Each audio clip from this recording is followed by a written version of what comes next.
Fala meus amigos, Henrique Massaro aqui, são nesse momento 1h30 da manhã, mas eu tô aqui com meu vinhozinho para brindar com vocês, porque galera, chegamos ao fim das análises da primeira temporada de The Sopranos. Eu tô muito feliz de ter conseguido cumprir o prometido de analisar todos os episódios da primeira temporada. Sei que tem pedidos aí para fazer de todos os episódios da série e tem vontade do lado de cá, mas isso é um papo para um outro momento. Hoje é realmente para brindar com vocês e ter a nossa conversa informal sobre o episódio, mas de um jeito especial aqui, já que estamos finalizando a temporada. De repente, se eu fizer das outras, ao fim de cada temporada a gente pode fazer um brinde aí com uma bebida diferente e tal, mas eu acho que nada combina melhor com The Sopranos do que um bom e velho vinhozinho. Eu vou brindar daí, vocês brindam daqui. Eu vou brindar daqui, vocês brindam aí comigo, que vai ser uma honra, tá?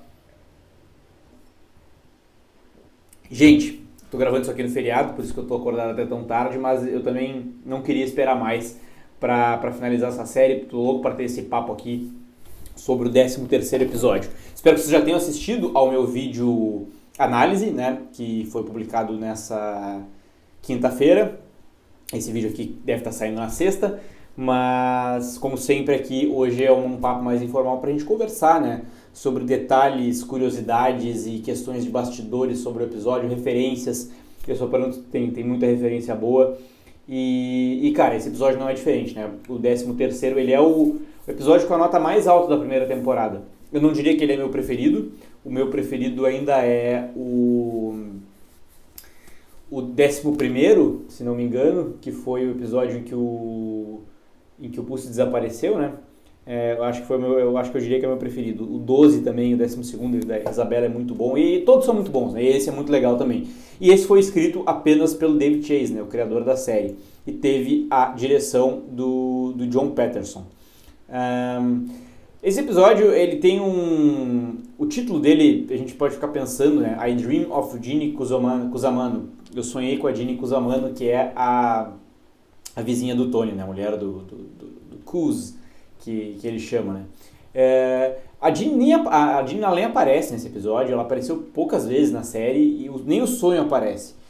Ele só é falado na hora que o Tony conta na terapia que ele sonhou com isso. O título provavelmente ele é uma referência àquela série bem antiga, que talvez vocês lembrem, Ginny é um gênio. O nome da série em inglês é I Dream of Ginny. E aqui é I Dream of Ginny Cusamano. Mas também tem outros pontos, né? Como eu disse até no meu vídeo de análise, a gente pode pensar como um contraste, né?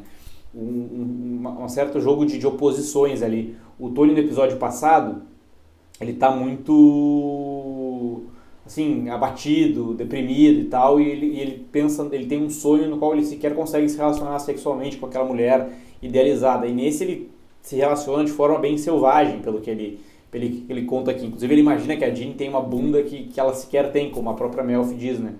E isso reflete um pouco da postura do Tony nesse episódio, que é uma postura mais agressiva, mais no controle da situação. Mas assim, estamos viajando um pouquinho aqui, né? Não pode ser isso e pode não ser. Acho que dá para fazer essa interpretação com o que a gente tem de elementos no episódio, mas, de novo, pode não ser isso. Né? Não tem como ter certeza, mas eu acho que é uma teoria válida. O episódio, ele começa com uma reunião dos chefes e o Júnior dizendo: ok, nós já sabemos o que vamos fazer. Né? E é uma frase muito emblemática pro episódio, em que várias atitudes estão sendo tomadas, né? E eu comentei até no vídeo de análise que me chama muito a atenção a forma dissimulada como essas pessoas conseguem agir, né?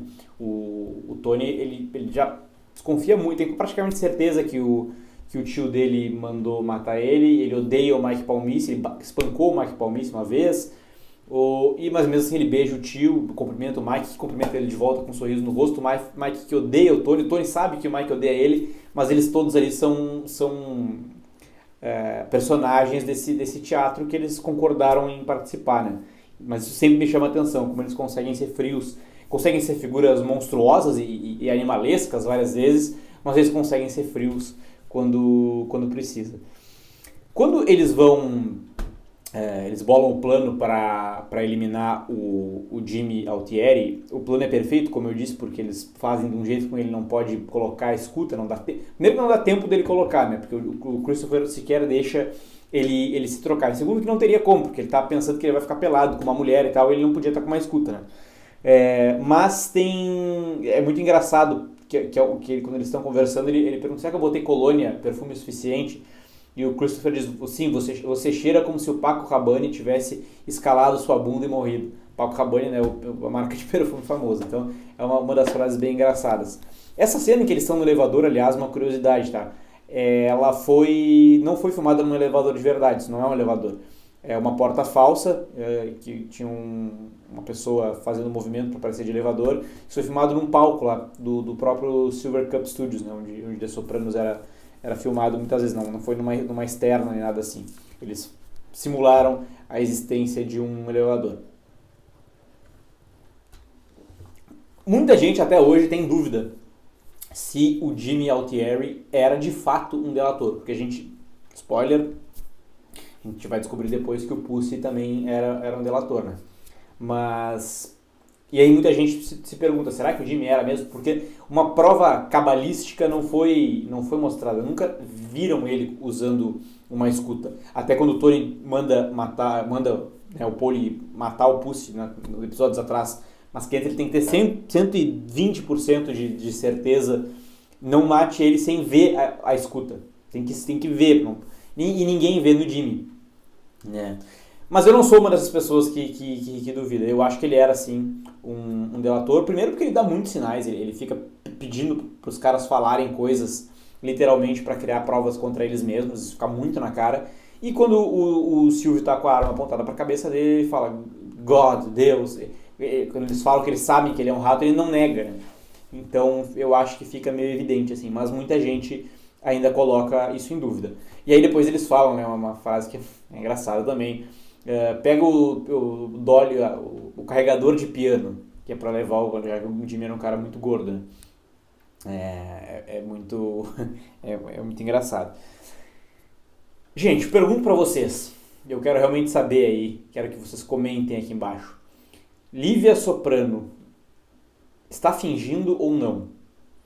No episódio passado, fingindo demência, eu quero dizer, né, fingindo um Alzheimer, alguma coisa assim. No episódio passado eu tinha certeza de que ela estava fingindo. Certeza que ela estava fingindo. Pra mim era muito óbvio, ela estava interpretando um papel ali pra tirar o dela da reta do atentado contra o Tony. Mas, pensem bem, nesse episódio, ela se deu o trabalho de fugir lá do lar de idosos, ir até a casa dos Sopranos, do filho, de novo se confundir com a neta e tal. E mais do que isso acaba levando ela para a ala de cuidados especiais lá do lar de idosos, né? Para a ala hospitalar, né? Que é a coisa que ela menos queria. Ela sempre falou que ela não queria.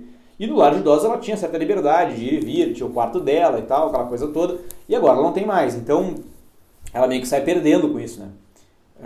No entanto, também ela sai ganhando do ponto de vista assim, de tirar o foco dela, assim, de parecer que ela não tem nada a ver com a história. Eu não tenho certeza. Essa é uma cena que me deixa bem na dúvida, tá? O fato de ela acaba sendo transferida ali para o lugar que ela não queria. A Melfi faz o diagnóstico da Lívia. Eu falei no episódio passado que eu acho que The Sopranos acabou indo para uma parte meio de diálogo expositivo ali entre ela e o Tony. Eu expliquei isso no meu vídeo extra, da Melfi explicando muito as coisas pro Tony e, consequentemente, explicando para a gente, a audiência, desenhando a situação. Mas aqui eu acho que não tinha muito escapatória. Ela realmente está ali temendo pela vida dele, ela precisa ser mais direta e ela dá o diagnóstico da mãe dele. E ela fala que ela se enquadraria num caso de borderline, de transtorno de personalidade borderline. Lista ali os sintomas e tal. Tem um cara que escreveu, esqueci o nome dele, tá? Que escreveu um livro chamado A Psicologia em The Sopranos. E ele fala que a Melfi foi generosa com a Lívia. Que borderline seria um diagnóstico muito leve para ela, que ela teria características que se enquadrariam numa psicopata mesmo, né? Ela tem traços claros ali de psicopatia, não é nem uma questão de transtorno de personalidade borderline, né? É uma coisa bem mais grave mesmo que é ser uma psicopata. E eu acho que não sou psicólogo, não sou psiquiatra, mas eu acho que é seguro dizer isso, né? Ela é uma pessoa das piores ali da série. É curioso que a Carmela, eles estão, né, almoçando ali, chega o Padre Phil e ela começa a ficar com ciúmes da relação que ele tem com a Rosalie, que é a mesma que ela. E assim, uma coisa que chama muito a atenção que a Rosalie deu o relógio do Jack April pro padre, né? Sendo que ela tem um filho, né, mais velho, que poderia naturalmente herdar o relógio do pai, mas ela deu pro padre. E outra, é mais um sinal do padre do quão pouco ele se preocupa com o pecado. Ele gosta de ser o bastião da moral ali, naquela comunidade, mas ele tá sempre vivendo às custas das mulheres dos mafiosos. E aquele relógio, o Jack April provavelmente não comprou. Provavelmente ele roubou de algum lugar, enfim, como o próprio Tony ganha as joias e tal, que ele dá pra mulher, é daí que vem, né? Então, isso é muito revelador com relação ao Padre Phil. A gente pode ver na cena em que o Tony ele é confrontado pelo FBI. É uma cena dura de a gente ver. Por mais que o Tony seja o vilão e tal, o FBI está sendo bem apelativo ali, tá esfregando na cara dele que a mãe dele encomendou a morte dele e tal. E a gente vê que o Agent Harris ali, ele é contra, né? Ele é o único que é contra a situação, ele lamenta ali o modus operandi do FBI e tal. E, enfim, o Agent Harris vai ter sua importância depois também. Né? É uma relação meio que de afinidade ali com o próprio Tony, já demonstrando. E o agente Grasso, né, que é o italo-americano da parada, que já tinha aparecido na casa do Tony junto com o Harris episódios atrás, o Tony olha pra ele e faz esse sinal aqui que vocês sabem o que quer dizer. É bem engraçado. E tem, nessa cena, ninguém pode nos acusar aqui de estar fechando os olhos, tem um erro bem grave aqui. Errinhos que tem no episódio eu às vezes nem cito, tá? Mas esse é um erro que eu acho meio complicadinho. Eles reproduzem a conversa do Júnior com a Lívia, né, revelando que eles grampearam lá o Green Grove, né, o lar de idosos dela. Só que eles reproduzem um trecho da conversa, que é o mais importante aqui, que é o que é tipo a prova mesmo de que a Lívia queria ver o filho morto, que é ela falando com o Júnior, falando do primo Cake lá, que passou por uma lobotomia e tal, e que era melhor ele estar morto, e que o Tony é a mesma coisa, ele já praticamente um morto-vivo, que é a prova pro Tony de que a mãe dele está envolvida no negócio. Só que essa conversa não aconteceu no lar de idosos, como vocês sabem. Se vocês lembrarem, isso acontece no episódio passado, quando a Lívia e o Júnior estão na fila do cinema. E como é que eles grampearam essa conversa? Né? Não teria como. A menos que o Júnior estivesse usando uma escuta, que a gente sabe que não. Não faria sentido nenhum. Não teria como eles terem escutado. Isso realmente é um erro assim, do episódio. Acho que pecaram aí. Porque essa é realmente a frase mais importante assim, né, de toda a conversa grampeada que eles mostram pro Tony. Então esse erro ficou e precisa ser observado. Eu acho muito boa essa cena que o Art vai visitar a Lívia. A Lívia, e aí de novo, ela tá de fato senil, passando por um processo ali de demência, ou ela tá fingindo? Quando ela revela pro Art que o Tony explodiu o restaurante, pra mim é de caso pensado aquilo, uma maneira de ela concluir o plano maléfico dela de matar o próprio filho e tirar o dela da reta ali. Ou pelo menos de prejudicar a vida do filho, né? Não é uma coisa por conta da condição de saúde dela. Mas de novo a gente fica meio na dúvida. E uma curiosidade, o Art ele leva, né, um prato que ele fez no restaurante para ela, serve para ela ali, um gravadel, ela chama. E aí ele fala assim, foi feito com ragu de pato e tal, nortenho. E ela, nortenho, faz assim. Por que isso? Porque isso, historicamente, né, na Itália, o norte sempre olhou para baixo com relação ao sul. A família do Tony é de Avellino, né, que é da região da Campana, que é a mesma região de Nápoles, né, que é uma região do sul da Itália, não totalmente ao sul, mais ao sul mesmo é a Sicília, mas é uma região do sul da Itália. E de fato sempre existiu isso, talvez até ainda exista esse preconceito, né, de que o norte da Itália é a parte que tem mais educação, mais classe, mais anda dentro da lei, tem muita relação com a própria máfia, isso, e o sul é a região dos degenerados e tal. Existe esse preconceito que não é uma questão financeira, tá? A minha família, por exemplo, veio não é bem do norte, é do nordeste, uma comuna do nordeste, e todos vieram para o Brasil, como todos os imigrantes praticamente, né, eram agricultores, pobres, vieram fugidos da guerra e tal. Então isso não é uma questão, o norte é rico e o sul é pobre, não, é uma questão mais de preconceito regional, assim, né. E uma curiosidade sobre isso, tá? A família do Tony é da região da Campana, né, de Avellino, da região da Campana, que é muito perto de Nápoles. E a máfia dessa região, da Campana, não é a Cosa Nostra, tá, que é a máfia, uma das mais famosas. Cosa Nostra é uma máfia é a organização mafiosa que se originou da Sicília, da ilha bem ao sul da Itália. Na região da Campana, né, Nápoles e tal, é a Camorra.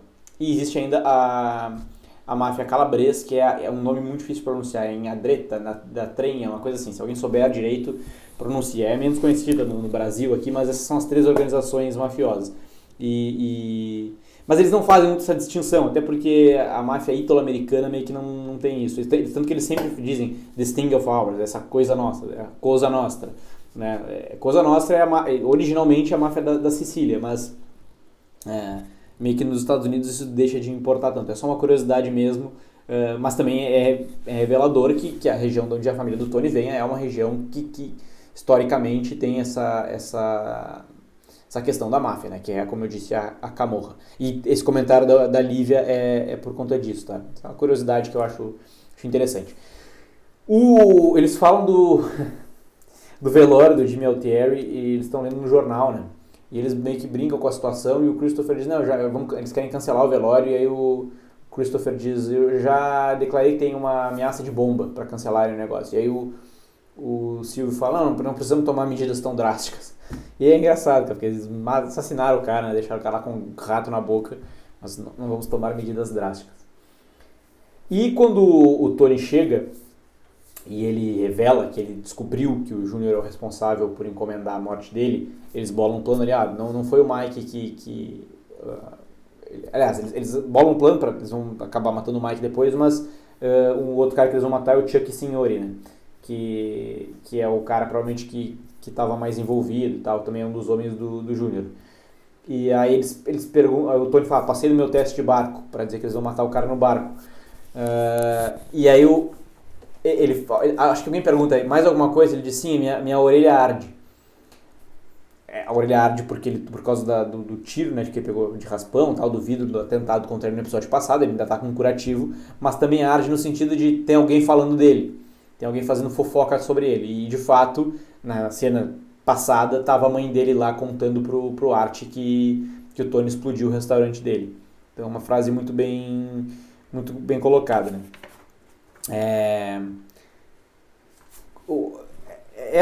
Eu acho muito interessante essa união do Tony e da Carmela por conta de ela tá realmente do lado dele ali, né? E abraçada nele e tal, e sendo empática com ele, né? Entendendo a dificuldade que ele tem com a mãe dele e tal. E o Tony ele tá muito brabo, ele se sente humilhado. 2 otários com 9mm tentaram me matar. Ele acha isso né, uma humilhação. Meio que até deixa de lado o fato de ser a mãe dele. Ele tá muito mal com isso, mas ele chama atenção para esse outro fato. E ele diz pra Carmela que ela tem que... Não, tu tem que fingir ser a nora perfeita e tal, pelo bem dos negócios. Então, né, curioso.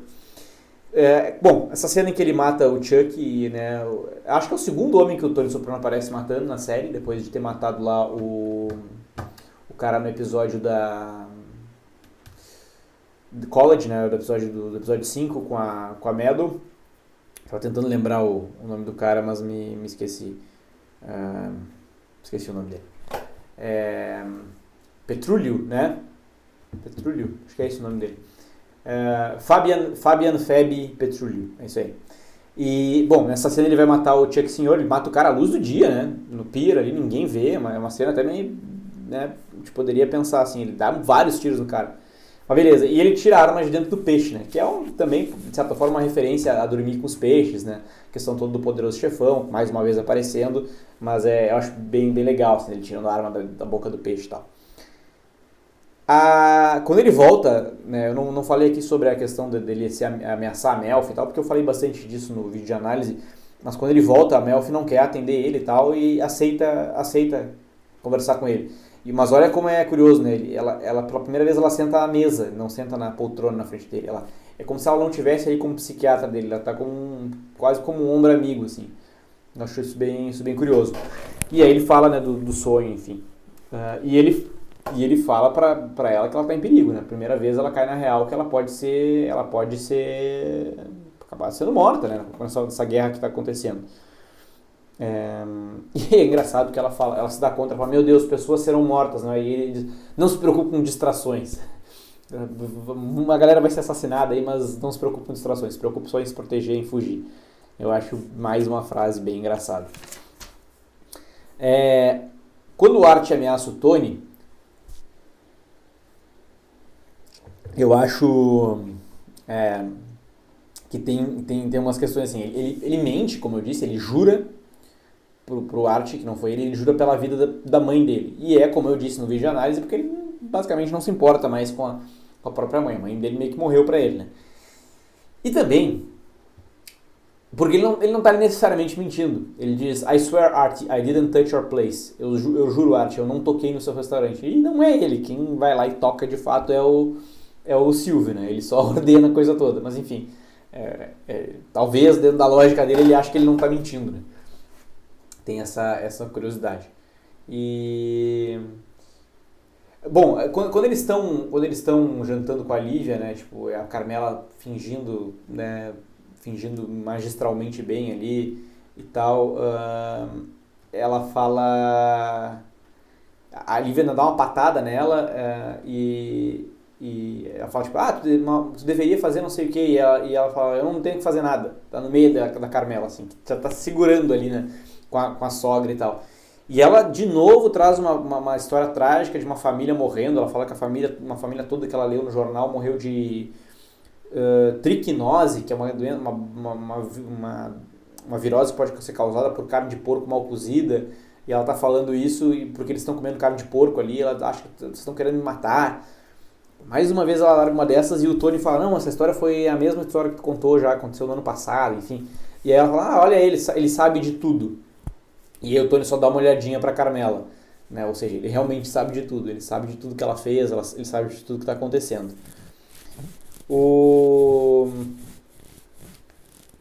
Quando o Tony conta pros amigos ali, não só amigos, né, mas os subalternos dele, que é o Silvio, o Paul e o Christopher, que ele está vendo uma terapeuta, ele está consultando com uma psiquiatra,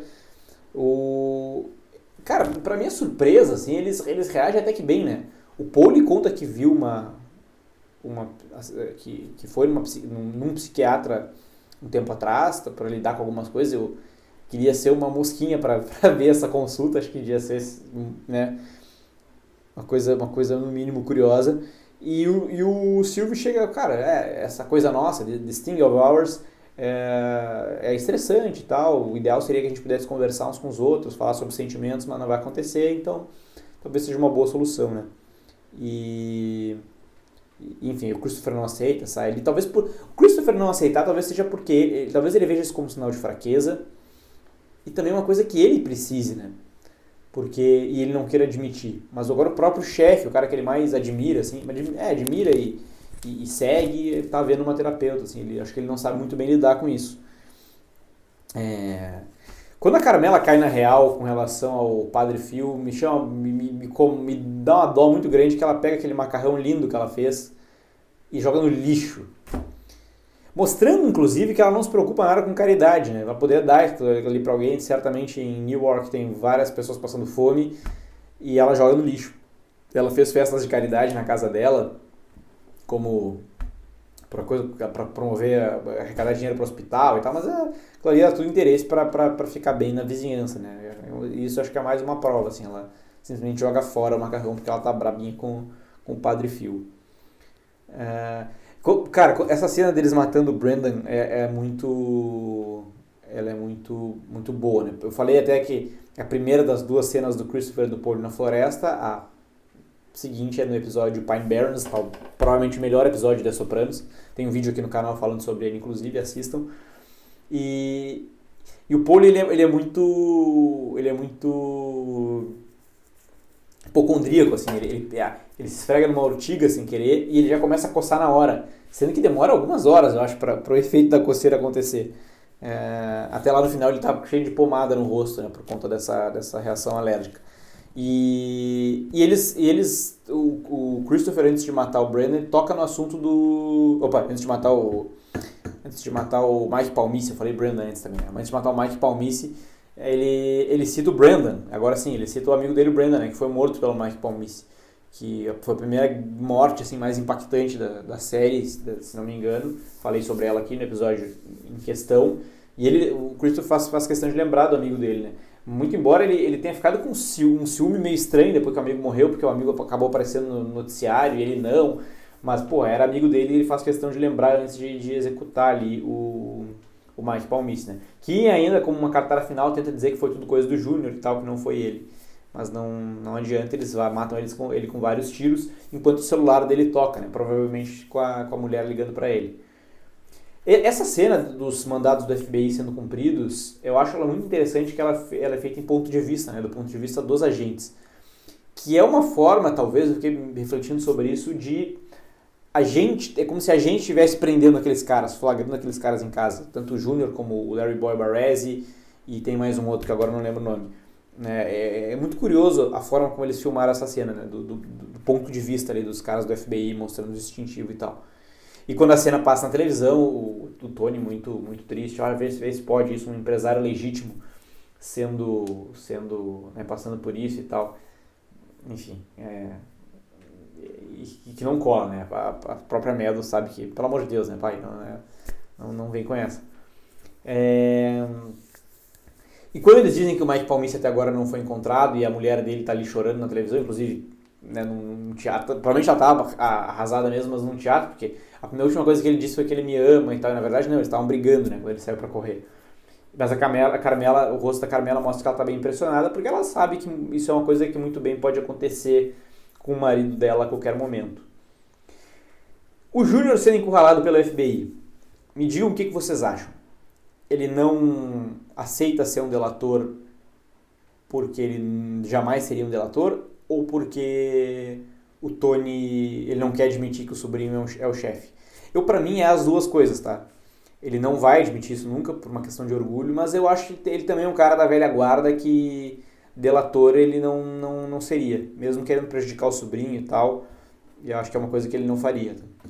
E aí o FBI ainda fala que tá atrás do Johnny Sack e tal, e outros caras maiores ali, mas eles querem ir pelo Tony, mas o Júnior não vai entregar. Mas me chama a atenção porque ele fala que a gente, meu sobrinho mandando as coisas, aquele debilóide, tipo, ele aproveita para tripudiar, mas eu acho que é também uma maneira de ele se desviar e não ser um delator, assim. Eu acho que são duas coisas importantes para ele, não admitir que o Tony tem poder e também não no fim da vida virar de lado. O Padre Phil é um grande aproveitador, né? E ele chega na casa e isso é só uma curiosidade, tá? Ele pede para eles tomarem um lillet. A Carmela oferece café, não, lillet, que é um vinho de aperitivo, diferente desse que nós estamos tomando aqui. E essa cena toda ela é muito interessante, porque o caráter do Padre Phil finalmente é exposto para ele, né? E de novo é uma espécie sendo um pouco chato aqui e tal, é uma espécie de diálogo expositivo. A Carmela tá dizendo pra gente e tal, tudo ali o que o padre é e tal, uma conclusão que a gente já meio que chegou sozinho e tal. Só que é importante porque ela não é uma cena desnecessária, não é um diálogo desnecessário totalmente, porque ela tá esfregando na cara dele, né? Então tem uma razão de ser. E ele meio que cai na real, assim, talvez ele nunca tenha se dado conta disso, né, da extensão disso. Mas enfim, meio que corta pela raiz, assim, essa relação. Eu não lembro os episódios que o Padre Phil aparece de novo, tá? Eu vou ser bem sincero, não lembro exatamente, tem que ver. De novo, The Sopranos, como eu disse no vídeo de análise, andando numa linha tênue, né? Eu não sei se o Tony tivesse matado a própria mãe, como isso teria pegado. Lembrando que a gente está falando de 1999. Eu sei que tem séries que hoje em dia fariam isso, mas The Sopranos já tinha rompido paradigmas ali, importante, talvez seria um passo muito além fazer isso. Por pior que a Lívia seja, né? Mas ele pega o travesseiro e, pra mim, ele tava determinado a matar ela mesmo. Ou, pelo menos, dar um susto bem grande, né? E uma curiosidade, tá, gente? Eu tava lendo, era... O James Gandolfini, ele gostava muito da Nancy Merchant, né? Que era a atriz que fazia a Lívia Soprano, atriz que já faleceu, inclusive. Faleceu, enfim, bastante tempo. Ele era muito fã dela, gostava muito dela, e ele tinha muitas dificuldades nessas cenas em que ele tinha que xingar ela e tal. E essa cena é uma delas, porque ele vai pra cima dela, fala absurdos, assim, tudo verdadeiro, mas fala várias coisas. Era uma coisa que era difícil pro James Gandolfini. E a Nancy Merchant, inclusive, gostava muito dele, dizia que ele era, pra ela, ele era o oposto do Tony Soprano, um cara muito doce, muito afável e tal. Logo depois, quando começa a chover, né, o primeiro sinal ali do temporal acontecendo, só pra chamar a atenção, essa é uma cena muito parecida com as cenas da música de abertura. Né, o Tony ali com o retrovisor nos olhos. É uma cena bem rápida que me chama a atenção. No restaurante, lá quando ele finalmente entra, é engraçado que o Silvio e o Paul se referem ao Christopher como um pigmeu apaixonado, porque ele é baixinho. E quando eles estão de bem ali e tal, no restaurante, o Art vai servir a comida para eles e tal, e vai providenciar um vinho que é um Regaliali, que é o mesmo vinho que o Tony e a Carmela tomaram, mesmo vinho que eles tomaram no episódio piloto, quando eles estavam jantando, e o Tony dizia lá, a vida pode ser boa às vezes. Ele estava feliz naquele momento e tal. Como ele vai ficar feliz de novo agora, né, com esse momento de família. E ele pede um Regaliali Cabernet, que por sinal, né, Cabernet é o mesmo vinho que estou tomando do lado de cá, com duas pequenas diferenças. O meu é um vinho argentino e provavelmente custou muito, muito, muito menos do que um Regaliali. Foi um vinho de 50 e poucos reais. Muito bom, por sinal. Mas bem, bem mais humilde do que o vinho do Tony Soprano. E para finalizar, ele faz um brinde à família, pedindo para que eles lembrem dos bons momentos. E isso sim é uma coisa que vai linkar lá com o final da série, como quem já viu sabe. Talvez nem tenha se dado conta, mas tem muito a ver. Teve alguém que comentou isso até no vídeo de análise. Sim, o diálogo inclusive parece. E aqui eles estão brindando aos bons momentos que devem ser lembrados e como, de certa forma, vai ser lembrado lá na frente. E como a gente está lembrando aqui também, eu considero esse um pequeno, grande momento ao lado, ainda que muito distante, com pessoas que eu sequer conheço pessoalmente, mas que estão me acompanhando aqui e que me deixam muito feliz. Obrigado, muito obrigado mais uma vez por vocês terem acompanhado até aqui. Eu fico muito, muito honrado com a audiência de vocês e não termina por aqui. A gente vai continuar falando de The Sopranos aqui no canal e eu espero contar com vocês por muito tempo. Eu prometo também que eu nunca vou me esquecer. Se esses vídeos bombarem, um dia se não bombarem, eu nunca vou esquecer do comentário de cada um de vocês. E esse é um daqueles momentos que precisam ser lembrados e brindados. Então, um brinde a todos vocês, muita saúde e viva The Sopranos. Até o próximo vídeo e tchau!